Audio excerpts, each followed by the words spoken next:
It's not a good morning. It's a great morning. Boom. This isn't discipline. This is alignment. I'm not up at 3:30 because my alarm went off.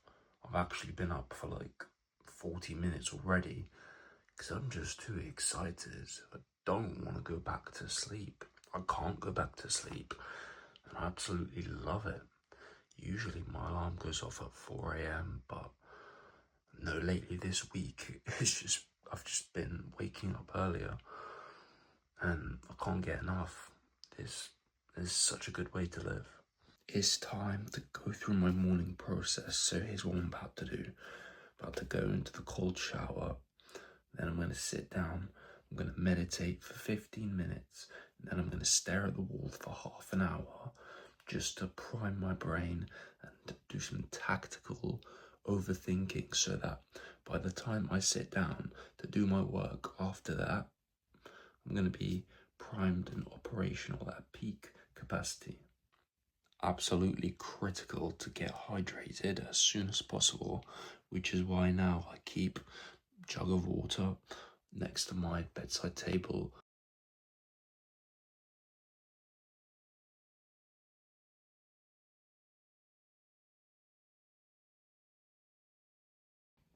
It's now light outside. It's like 7 a.m. now. Just done a couple hours of really deep focused work.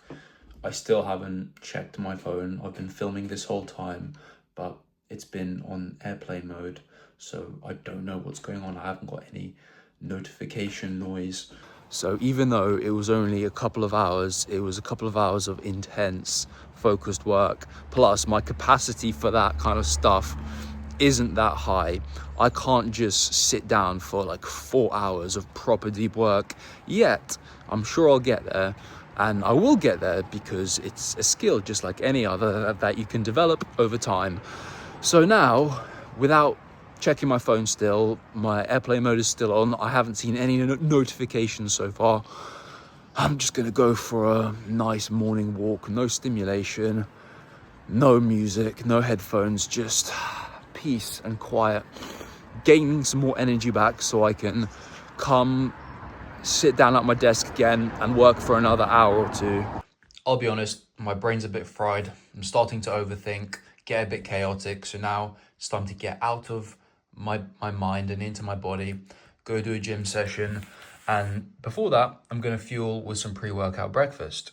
This is a meal of mainly carbs, no proteins. So here we have some frozen watermelon and frozen banana, which I don't freeze for any other reason other than it tastes freaking amazing. Frozen watermelon genuinely tastes better than ice lollies, and frozen banana tastes like ice cream. Here we have some goji berries, which are insanely high in weird micronutrients. They're a very high frequency food. And Brazil nuts, which are rich, so rich in selenium actually, that all you need is 1 to 3 Brazil nuts every couple days and you're covered, which is a good thing because they're very dense in calories. So it's good that you can get what you need from very few. And here we have some cacao nibs, which I'm going to start incorporating again as they're a fantastic pre-workout tool. Get that blood flowing. This session was a leg day, so obviously we have to start with some preacher curls. I never would have imagined to do this, but that's the program that coach has me on. And what we do is we just turn off our brain and we listen to coach, because that's how you get results. You drop your ego and you go to the guys who already have what you want. I won't lie, I entered this session feeling frazzled and chaotic, and I thought that getting moving, getting grooving would help.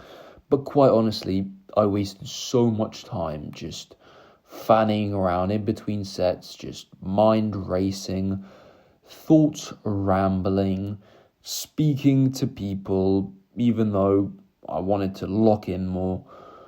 But I saved it all at the end with 15 minutes of just blasting myself on the assault bike. What a phenomenal way to end a lower body day. When you're overthinking, honestly, getting your heart rate up, going through that pain elevating your inner state through suffering, from temporarily lowering it, it's so much more effective than lifting weights for mental benefits. When you're feeling a bit shit about yourself, your mind's in a bit of a chaotic mess, you've lost this clarity and conviction that you had the day before or even this morning, the best thing to do is just to meet your inner demon, meet that inner lunatic. The best possible method for that is just blasting yourself with some cardio. Man, it's literally impossible to get on the assault bike, get on the treadmill, and leave feeling worse than you did when you got on. Before I came to the gym, my mind was honestly in ruins. I don't know what happened, because I followed through on my commitments this morning, and the day before, I woke up feeling really excited to start just creating and ticking off my checklist. But during this morning block of deep work, when I was sitting there and I was structuring my upcoming proper YouTube videos that I'm gonna make through this next week, not just these raw talks and rants and stuff, but like actual valuable content,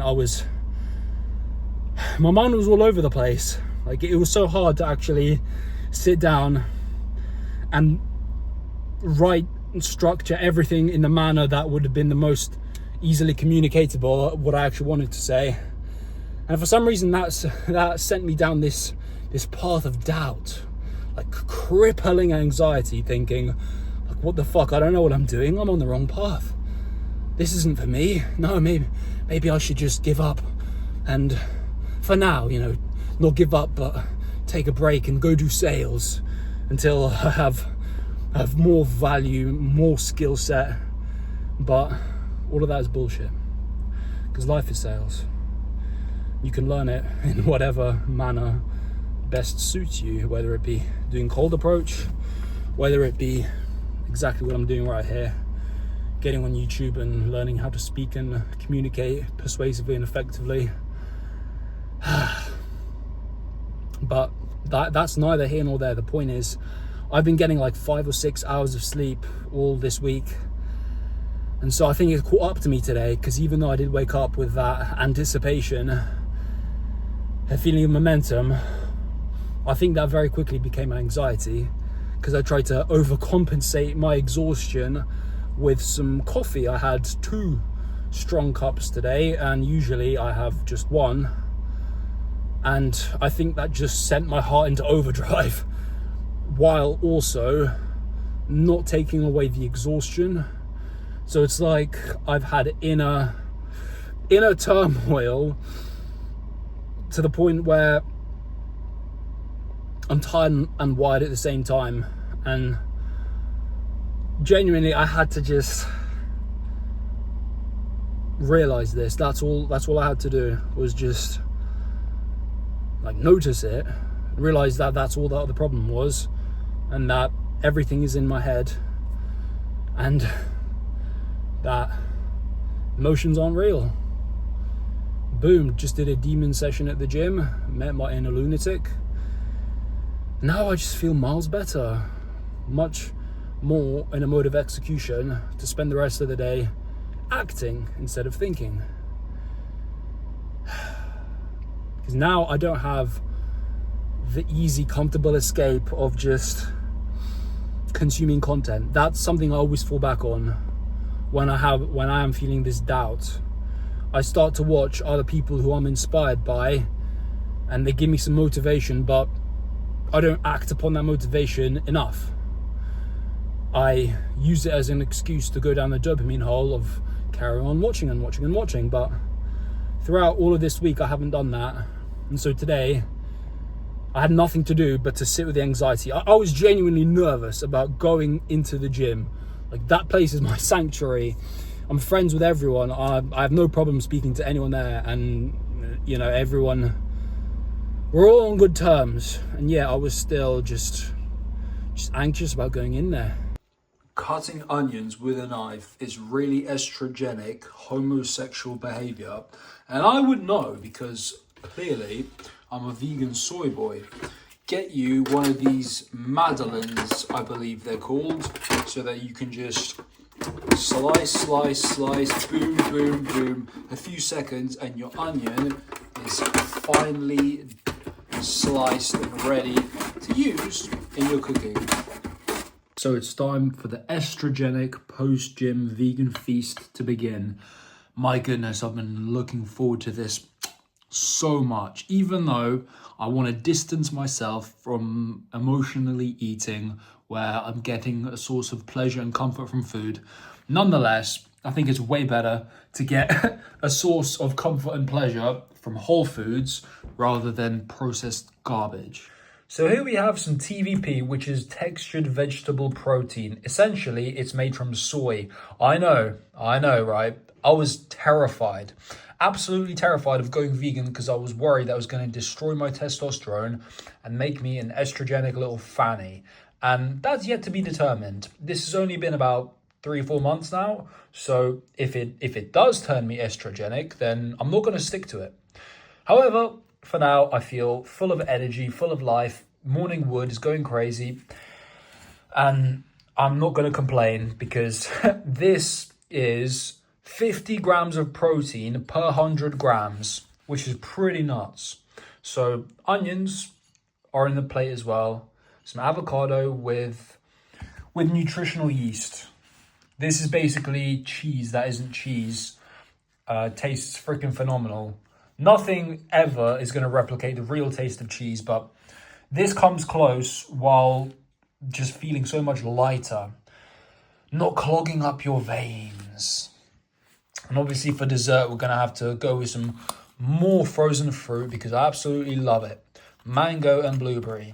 While I eat this feast, I want to tell you a bit about why I chose to go vegan in the first place. Because it wasn't an accident. It didn't happen all at once. The seed was planted last year when I went to Thailand and I met an individual who really inspired me. This guy was empathetic, he was very kind, but he was also strong. He had a good masculine energy, and it blew my mind when he told me he was vegan because I thought, surely not. Nah, surely even the jacked vegan guys who bodybuild, they still become a bit estrogenic. They still have a weak mentality because obviously you need beef and eggs to maintain optimal testosterone levels when you're natural. And this guy, he proved to me otherwise. This was a prime specimen of a man in the least homosexual way possible. And he planted the seed. For months and months and months after I met him, I was absolutely terrified of giving it a go. But deep down, my soul, it was telling me that factory farming is wrong, that this devouring of flesh is evil inherently. And the longer and longer and longer I put it off, and I didn't actually give it a go. I was scared even to try it because I kept telling myself that, no, I need to be a high testosterone man. I need to be productive. I need to be a savage. However, after going vegan, and I've been being vegan for 3 months, I'm not going to say that going vegan will change your life if you're still a pussy. No, all of that work, all of that inner work where you actually become a disciplined warrior, it all happens through the actions, through the habits. But whether you choose to eat animals or plants, it's not going to change your character to that deep of a level. However, after going vegan, I have noticed that my energy is just higher throughout the day. I don't get this heaviness after I eat like fatty meat. And my spirit just feels more whole. There's no guilt every single time I eat. And for ages and ages and ages, I suppressed that guilt. I didn't even notice it until it went away. I'm not committed to being vegan for life just yet because I haven't done it long enough to have this conviction in my chest. And I'm not yet so invested ethically that I don't think there's any other choice. No, I'm a selfish motherfucker, and ultimately I come first. If it gets to 6 months, a year, 5 years down the line, and I feel like it's affecting my ability to perform and conquer, then I'm absolutely going to start eating meat again. But so far, so good. All of the ability to perform and show up, it's got nothing to do with what way you swing, left or right, vegan, carnivore, it's all up here. Whether or not you're vegan or carnivore, you can still break all of the contracts that you sign with yourself. You can still slack in your daily habits and your routine. You can still be a little fanny who doesn't follow through on any promise that he makes to himself. Vegan, carnivore, doesn't matter.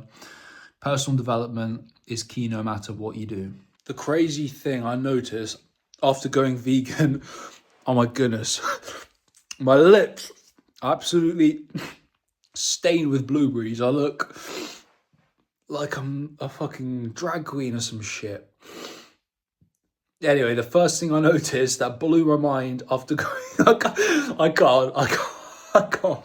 The first thing that really blew my mind after going vegan is post carbs not getting any brain fog, which is pretty crazy because it used to be the case that I would eat some meat with sweet potato or some rice and I'd get this heavy feeling, lethargic, tired for at least an hour afterwards. But after going vegan, for some reason, it's like this synergy, the plant power are in and out of your system so much quicker, leave you feeling way more energized afterwards. This is not a usual day of eating. I normally don't indulge in something so delicious. No, I mean, usually my food is delicious, but look at this chocolatey goodness. Would you believe me if I told you that in this whole thing, there is over 100 grams of protein, 0 protein powder, and all it is natural ingredients. No bullshit. Literally, just seitan flour and cacao powder. Do you know what seitan flour is? Nobody knows about it and it blows my mind. It's a literal cheat code for vegan protein. It's also called wheat gluten. Essentially, almost pure protein. Per 100 grams of it, there are 80 grams of protein. It's insane. It blows my mind how some people think that getting protein is hard as a vegan. That's not what I was worried about. I was worried about all the micronutrients that would lead to higher testosterone levels, which is why I avoided it for so long. I always knew, yeah, protein would be easy, but that's not the point. But freaking hell, it's so versatile. Seitan is 10 out of 10, and today I made some like chocolate brownie with it. Oh, drizzle it with a bit of maple syrup. I have this every day, but usually I make it savory. Usually it tastes like fake meat, but today it's like a little brownie treat. Pancake fluffy. Oh, this vegan shit is so much more enjoyable than I thought.